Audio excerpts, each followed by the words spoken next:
Hi everybody, it's Ruthie. Welcome back. So, let's talk scraps. We all have them. I've tried so many ways to store my scraps.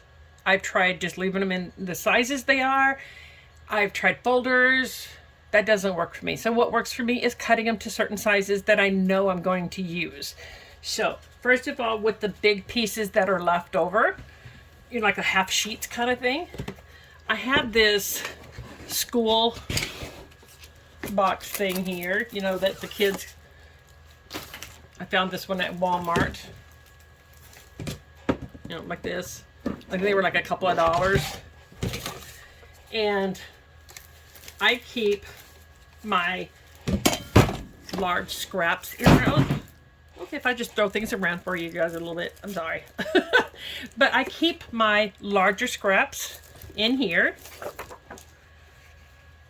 that I can just pull out and use, so I don't get rid of my large scraps.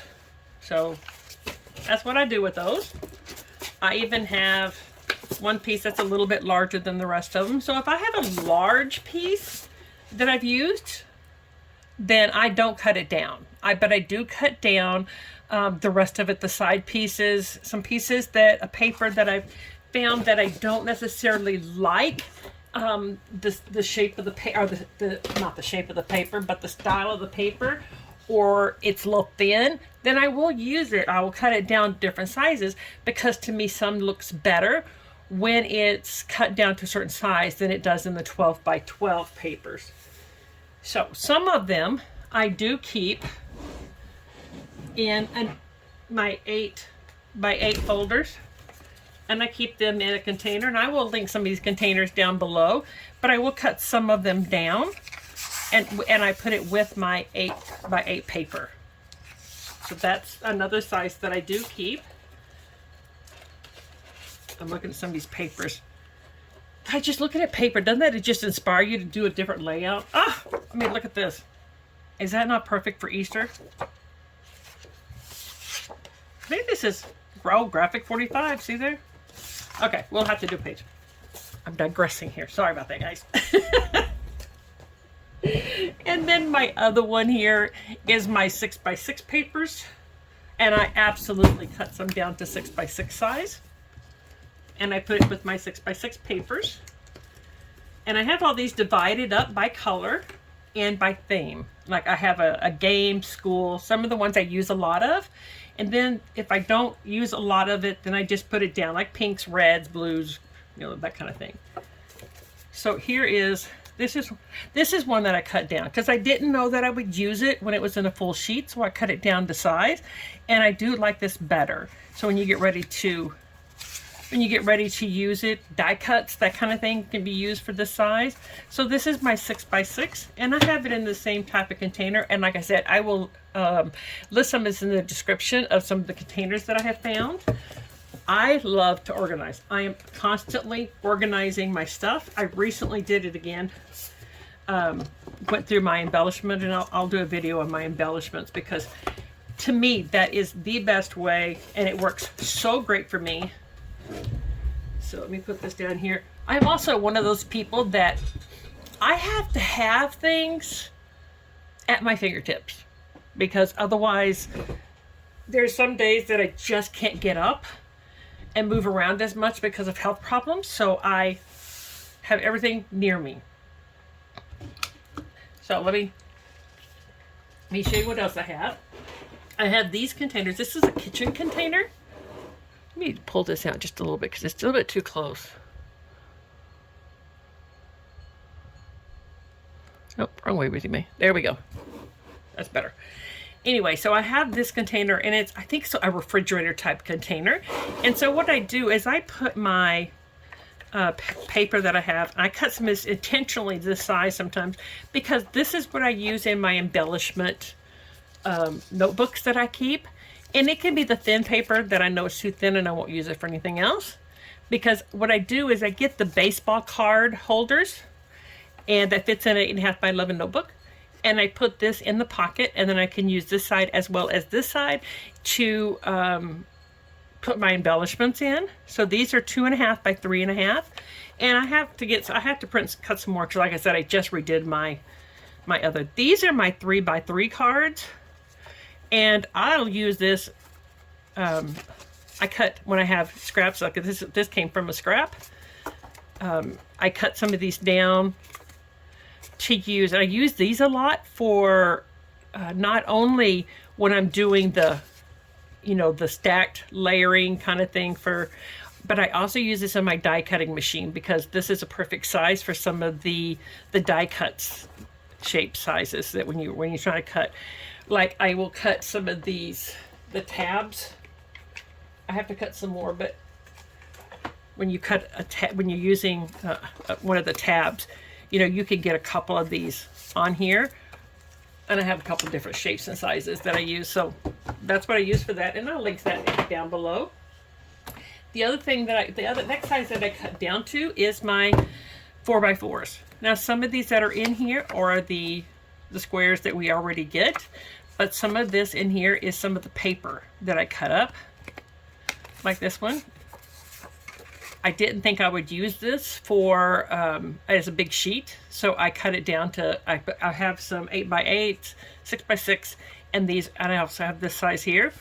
But this makes a great layering piece. It makes a great die cutting piece. So I have a lot of different colors and shapes, and I don't necessarily put these in by color because sometimes when you're looking for something, it's nice just to kind of take them and flip through them and see what you have. Today I don't organize them by color, but that doesn't mean it's not going to happen another day. Just today it's not bothering me. Sorry guys. Oh my goodness. Anyway, the next size that I have is I have these. These are stackable containers, and I got these online, and I'll link it down below. These are 5.5 by, I don't know, almost 7. And I put a lot of the sizes that I cut down. This is a piece that already came in here. These are a lot of my 4x6s type sizes, like the recipe card type things. Look at this. This would be great layered up with a picture and then do some journaling with it. And if you don't like the picture that's on there, just get your picture or get your embellishments or something and cover it up, and you still have,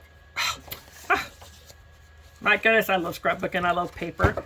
I also had some glitter paper that I wouldn't use as a 12 by 12 sheet, but these work great as embellishments, little hearts, stars, that kind of thing.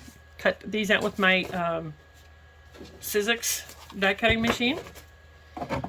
And then I had another paper stack that came 4x6 size, so I tore them all out and I put them in here. These work great for matting, layering. It's just a fabulous size. It is. Look at that. Okay, we'll put that up later. I'm going to shake everything. All right, let me see the other size that I have. Here we go. Let me show you this up here first. These I'm not going to be able to link because I got them at the Dollar Tree in a different state when I was traveling. But if I can find something similar, I will let you know. But I got 4 of these, and I wish I'd gotten 10 of them. But these are just different little cards that came in like a online Facebook marketplace kind of thing that I got. That somebody had already cut, so I just cut them down a little bit. And these are great for, again, if you want to layer something, if you need to fill in a page, if you're doing one of those, what is it, like the cube stack things with your pictures, and you want to kind of fill in. These work great for that. So these are already cut to the size. I think a lot of these are like graphic 45 and 49 and market type papers. So I have this size in here. Like I said, and I will try to link some things that if I can't find the one, I'll find something very similar to them and link them.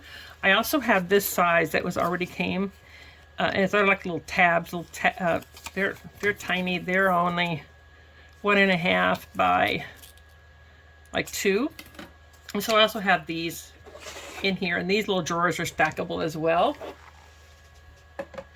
The other size that I keep are these tiny little, I don't know, this looks like 1.5 square. 1 3/4 square. And again, if you're doing one of the, like the cube, you know, stack things, or if you're just lining them up at the top, this is a great size to put, you know, along the top, bottom, layers, you know, whatever. This size works great for that. And if you have a small piece of scrap and you're trying to figure out what to do with it, and you don't want to throw it away, that's what I do with some of these. And this is some stamps. Somebody had already cut these up, but I can see them probably out of paper that, you know, scrap that they had left. And it just looks like little stamps that's in here. And these are like maybe 1 1/4 by 1 3/4 kind of thing. So I just put those all in there. And in this one, this is my goodie box. I put things that are awkward sizes, things that are tiny little pieces that I want to get rid of, but I don't want to hunt for them either. And I just put them all in here. Right now, I just throw them in here, but it doesn't bother me because when I'm looking for pieces, it's fun just to kind of look through here because you can look and see, hey, you know what? That color might go with it, and I wouldn't have thought about it. So I just kind of throw these in here. Again, that's what I'm doing today. That doesn't mean what is going to happen tomorrow, but these have just got all sizes, just, you know, just anything and everything. Little strips, little tags, little, it's just, I mean, you can find almost anything in this little one here, but this is just fun to put things together. You can, you know, tuck pieces, and isn't this fun, guys? I love this hobby. I love paper. Oh, look. Happiness. You never know what you're going to find in a box. So, guys, I hope all of this helped you. I will link some products down in the description box for you. And that can actually go for a small piece of journaling. Guys, I hope this helped you. Subscribe to the channel. Stick around. We got a lot more organizing and a lot of scrapbooking to do. Have a nice craft day, guys. Bye.